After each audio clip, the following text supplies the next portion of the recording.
Hi everyone, it's Grumble and I'm back with part 2 of my Dishonored essay series. If you missed part 1, there should be a card popping up in the corner right about now, and there's also a link to the playlist in the description box below.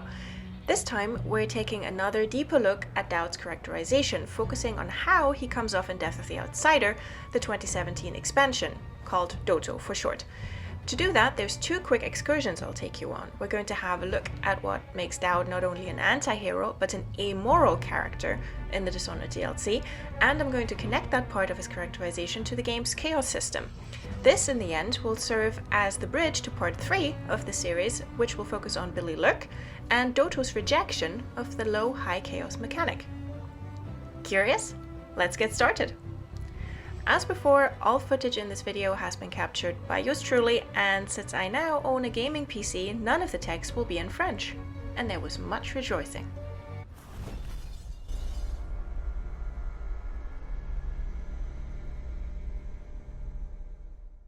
To recap, where was Daud last time we saw him? You do get a sense of Daud's remorse not just in his DLC, but in the main campaign of the first game, through Corvo. Daud goes on a reluctant redemption arc after moping for approximately 6 months.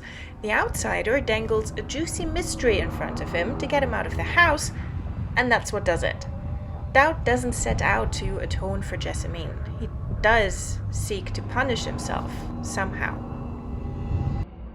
I'd killed nobles before. You could float a whaling ship, and the high-born blood I've spilled. I watched her bodyguard's face as they took him away. Dead eyes. I knew I'd pay for this one. Maybe I deserved to. A storm was coming that would shake apart everything I'd built. Punishment is one of the main themes of Dishonored. The Abbey punishes the wicked, Corvo punishes those who dishonored him by equally dishonorable means, and Daud? Well, he used to be the amoral unicorn of justice, except he wouldn't call it that. Justice, that is. Some of the Whalers did, even Billy, but he is not a vigilante, and he never took a side. So any contract he gets, he carries out, and even though it hollows out his soul, he doesn't regret it enough to change. Until Jessamine.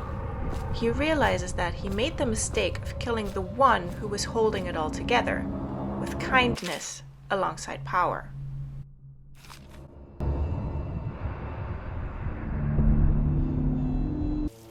Now, haunted by regret, he saves Emily Kaldwin and doesn't tell a soul, not even Corvo. That is the first true unselfish act we see from Daud.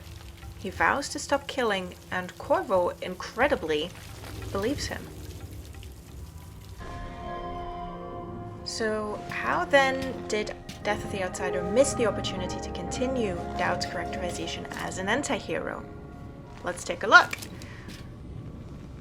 The real villains, both in Dishonored and in Death of the Outsider, are Burroughs and the Eyeless / Cult of the Outsider, respectively. But it's easy to get stuck on Daud because in both games he's the instigator of trouble. He delivers the shock, killing Empress Jessamine and announcing that the Outsider must die. Those days are gone. This is something bigger. One last job. I can do it. Who's the mark? The one responsible for it all. The cults. The black magic. This mark on my hand. We're gonna kill the black-eyed bastard himself. What? You want to kill the Outsider? You want to kill God?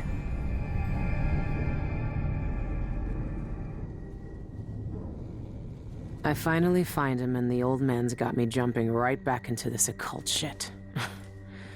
Daud can explain himself back on the Dreadful Whale.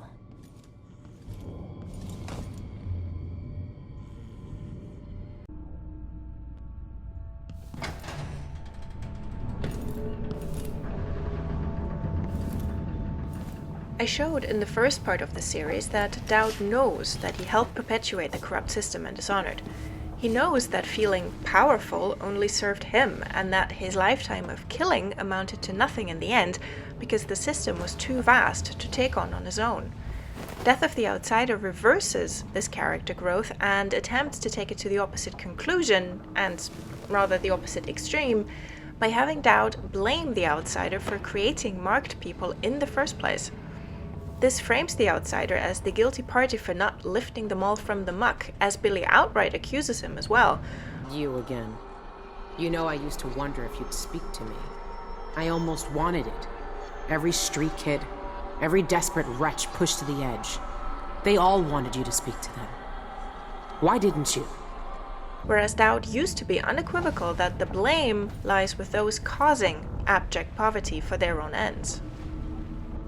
Now, as I said, I have a couple of tangents for you before I go any further. I made Dunwall bleed for all it had done to me, to the ones I loved. We killed so many rich bastards who thought nothing of hurting us. It felt like justice. Is the Outsider to blame for what we did? Does corruption come from the void, or from our own hearts? First excursion. The Chaos System. What's up with that? The Chaos System at its core isn't about morality, although the games do not fully keep the Outsider from, well, moralizing. But rather than giving you a gold star on your homework, he tells you he's pleasantly surprised that you didn't burn everything to the ground. He expects the people he marks to go absolutely batshit homicidal, and when you do send it all howling into the void, he tells you he enjoyed the show. He's not mad, just disappointed. Maybe you'll finally learn what it feels like to kill an Empress. Dowd could have told you about that, too.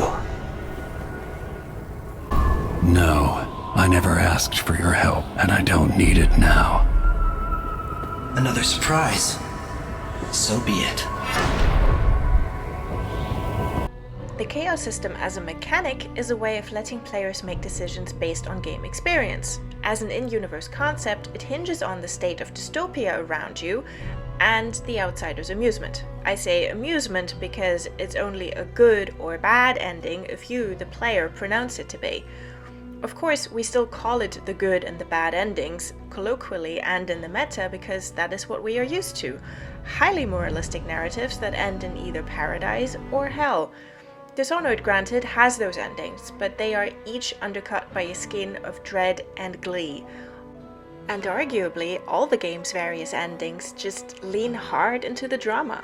They can be quite kitschy, although it still doesn't strike me as happy as, say, the good ending of BioShock. That was a lot of hands.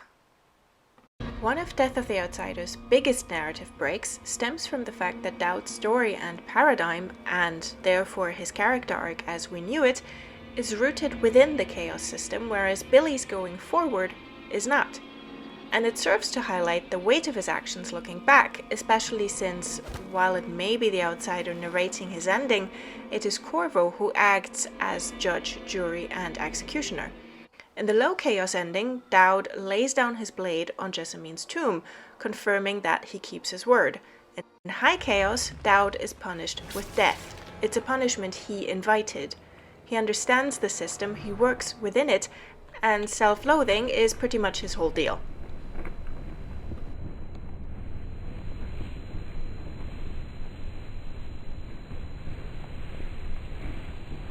I will have a wonder in another video whether Death of the Outsider operating without a chaos system can be seen as an expression of a former assassin's amorality. Dowd's DLC used the mechanic to lead to Corvo's judgment. Billy, in the end, judges herself no matter what you do because there is no Outsider left to give us a little speech. But more on that another time. Now for the second excursion. What's an amoral character? Amorality, by the simplest possible definition, is an absence of indifference towards or disregard for morality. Some simply refer to it as a case of not being moral or immoral. Amoral should not be confused with immoral, which refers to an agent doing or thinking something they know or believe to be wrong. Now, how can Dowd be read as an amoral character in the DLC, and how does Dishonored make us care about him anyway? Dowd's the perfect anti-hero because he doesn't act out of idealism or moral imperative. But he still does interesting, occasionally heroic things, just not necessarily for good heroic reasons. How then does Dowd walk the tightrope between morality and immorality? He's a killer for hire, but he has standards. He spills noble blood or the blood of criminals, but as far as we know, he doesn't take contracts for ordinary civilians, otherwise they probably wouldn't be so chill approaching him one after the other. Second, he cares about his whalers. In the DLC, at least, he has a noble goal in freeing them without casualties, though of course if you asked him, he'd say it's about not losing valuable hands, not that they're his stabby magic children. Rule 1, the man lies. He took in a young Billy Look when she was hunted by the entire city because she said she didn't care if he killed her. He's practically running an orphanage. Check end mate. It's not your place to be here. Go. And third, while we don't know exactly how he was marked or how he founded the Whalers, he tells us directly how he lost his moral compass along the way and mourns for the young man he used to be. I see each moment of my life slipping from my fingers. It frightens me. Fourth, as I said previously, he's an antagonist, but not the villain. Burroughs? Still worse than Dowd. Much, much worse.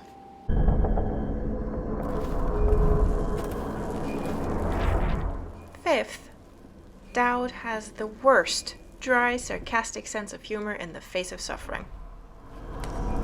7 strictures are 7 lies! 7 lies! 7 lies! What happened to you? Sixth, Dowd loses a lot. He loses Billy, he loses the Whalers, he loses what little hope he didn't even know he still had.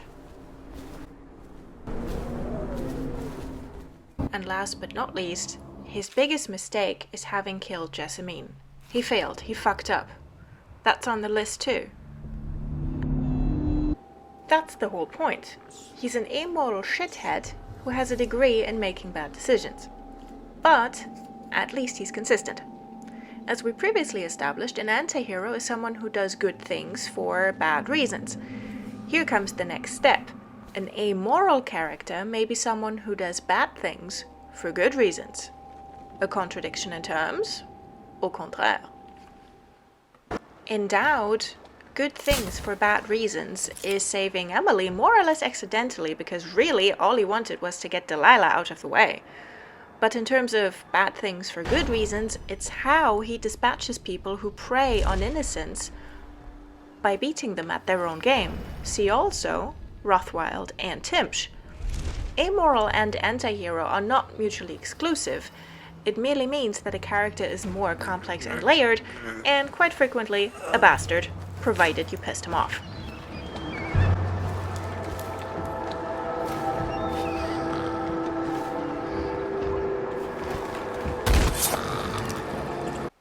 And then there's the difference between Corvo and Dowd's character builds. Dowd's power set in itself is telling. He has a far more passive set of abilities geared towards stealth, but they can be used for assault and murder. Players building Corvo's power set, however, will have to forego a few of those powers entirely because they only work destructively. If you're playing non-lethal stealth, you simply won't have use for them, so why waste the runes? So how does Death of the Outsider turn all of this around? That should start with the question, how did Doto contradict Dowd's previous characterization as an amoral character and as an anti-hero specifically? Death of the Outsider makes him the driving force by giving him borderline heroic characteristics. Sure, one part of making your immoral characters likable, as previously established, is giving them a noble goal, even if their means are evil. But with Dowd and Death of the Outsider, that goal is not only noble, it is sanctimoniously selfless, with a side of self-righteous vengeance. Before, the mark, of Dowd as an amoral anti-hero is that he does bad things to worse people for equally shady ends. All our lives, the Abbey of the Everyman tells us to hate him. For once, They're right. So are we working for the Abbey now? So how does Death of the Outsider warp Dowd's characterization? For one thing, it turns him from a multifaceted protagonist into a location-bound quest giver. For another, his only truly amoral deed in this game is freeing Billy from the constraints of the Chaos system by telling her no one will care what happens to her targets. A change very likely implemented because the developers did not have enough time to create a branching game world and environments, and this causes a pronounced chasm. Dowd, whose paradigm is firmly rooted within the rules of the Chaos system and its inevitability of consequence, absolves Billy of it entirely. More than just completely changing player experience, this also wrenches Dowd out of his previously established characterization. Harking back to my first video on this, what about Dowd's anti-heroism? The 4 pillars were lack of idealism, lack of courage, lack of morality, and pronounced self-interest. What did Dotto do then? First, it suddenly gave him back his idealism, a world without the outsider, without people with powers running around and abusing them, without any more people being abused by the void, and made that his singular purpose. It infused him with strange courage, too, in letting himself get captured and staying in that hole because he knew Billy would get him out. Further, it saddled him with morality. He suddenly acts as though it is his moral imperative to keep the world safe from the outsider and from men like himself who can be corrupted by the void. The only self-interest I can identify is settling an old score and repaying the outsider for what was done to us and for what we did. But even that reads a lot like Corvo's distinctly more heroic revenge in Dishonored 1. For a character who knows he's going to his death, self-interest takes a back seat. He's never going to see that world freed from the outsider's influence. I said in the first part of this essay series that we can't know if Dowd ever had ideals, but I had another snoop around his things, and it turns out that in one of his final log entries recorded in Dunwall, he reflects on the optimistic boy he used to be. That's not nothing. Death of the Outsider goes back on this by implying through a note from a mysterious character called T, which has to be Thomas, Dowd's former right hand after Billy betrayed him, that Dowd never stopped killing, that he went back to killing because it's in his nature. But that is not what his story was. He became cynical and disillusioned over decades of working as an assassin because he thought violence was the only way he could use his powers to make a difference. That was what he wanted when he was young, along with a healthy dose of ego anyway. I remember bending at the shrines, listening as the outsider whispered that I was going to change things, that I was somehow important. It felt good. It made me believe I was powerful.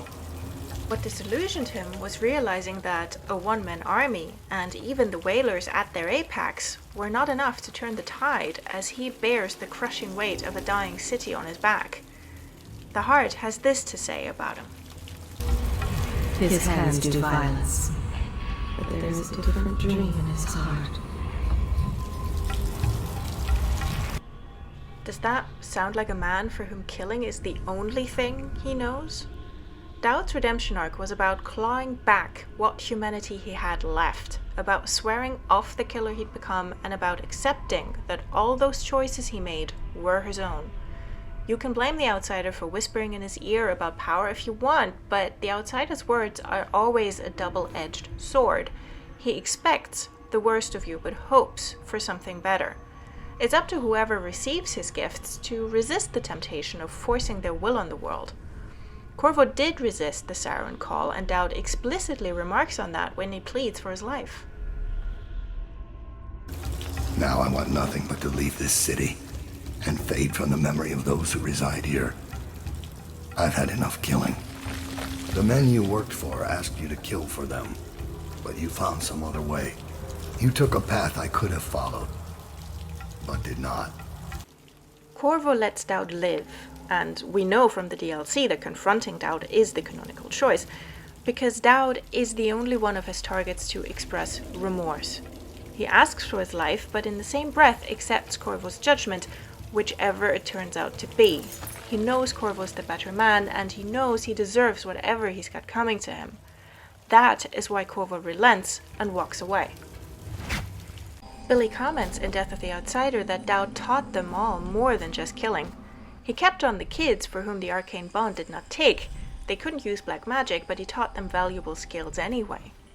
And yes, those skills included pickpocketing and blackmail. It is what it is. How Death of the Outsider disrupted canon and consistency. Mainly, it failed to provide the explanation for major developments in the game itself.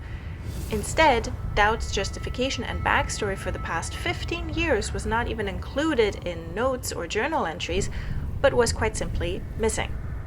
Whereas Dishonored 2 set up at least the bare bones of Corvo and Emily's efforts of rebuilding Dunwall in the prologue of the game, Death of the Outsider cites only old grudges.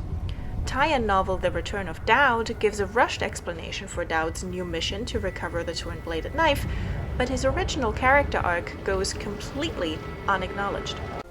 As a side note about the novelizations, The Return of Daud and The Veiled Terror frustratingly attempt to suspend disbelief by keeping Daud in the dark about the fact that Delilah has returned. He is present in the Tower District as Emily flees and sees her scaling the rooftops with Serkonan guards patrolling below and dead city watch everywhere. He even wonders where the hell Atano got to. What makes this charade necessary is that Death of the Outsider doesn't mention Delilah at all until the very end of the game. The Outsider remains in the void, and we've held him there for centuries. One woman could never change that. You say that, but Delilah came close.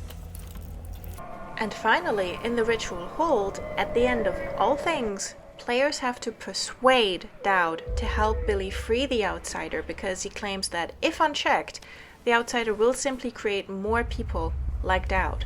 He's an obstacle in Billy's way to a low chaos ending. That's the antithesis to Daud at the end of Brickmore Witches. Daud as a character never moves from amorality to either good or bad in the DLC, but he accepted the moral and, for lack of a better word, practical failings of his actions.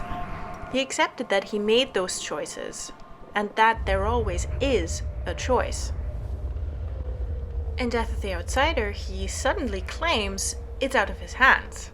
I never knew what the black-eyed bastard wanted. Be careful. The Outsider's gifts come with a price. You won't know until it's already been paid. I didn't have much choice. Neither do I. My connection to the void is fading. My main issue with how the game treats them both is that Billy shouldn't have to be the one to have to tell him that he is responsible for his choices, because Daud already got there on his own almost 2 decades ago. This man is old. He's had time to think.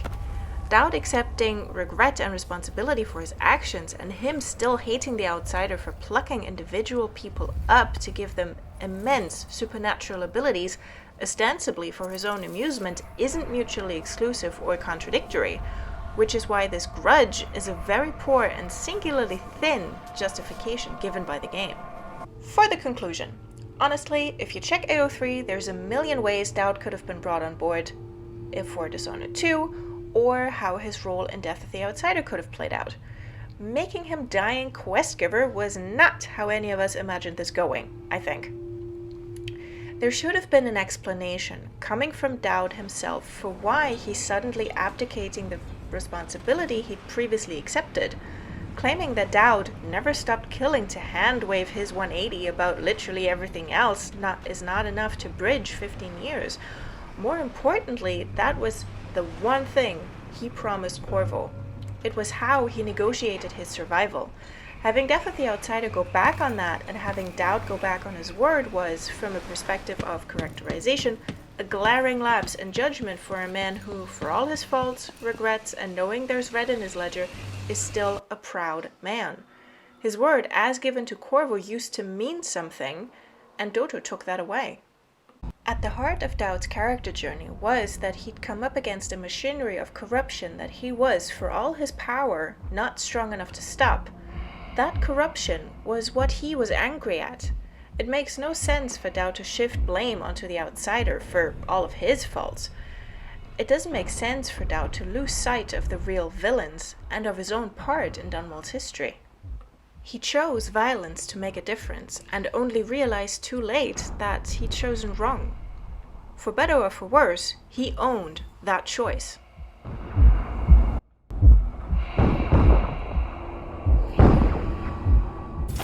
Alright, this was part 2 of my Dishonored video essays based on the series I wrote for Patreon last year.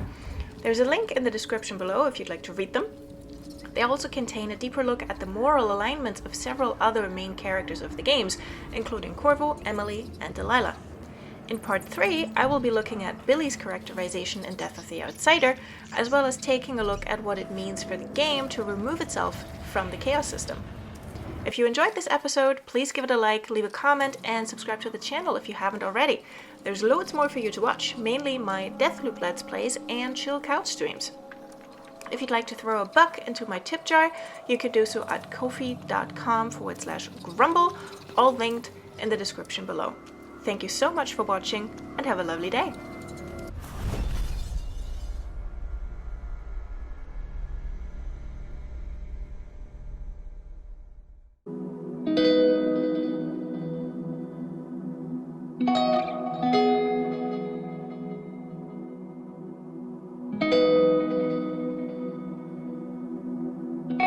Thank you.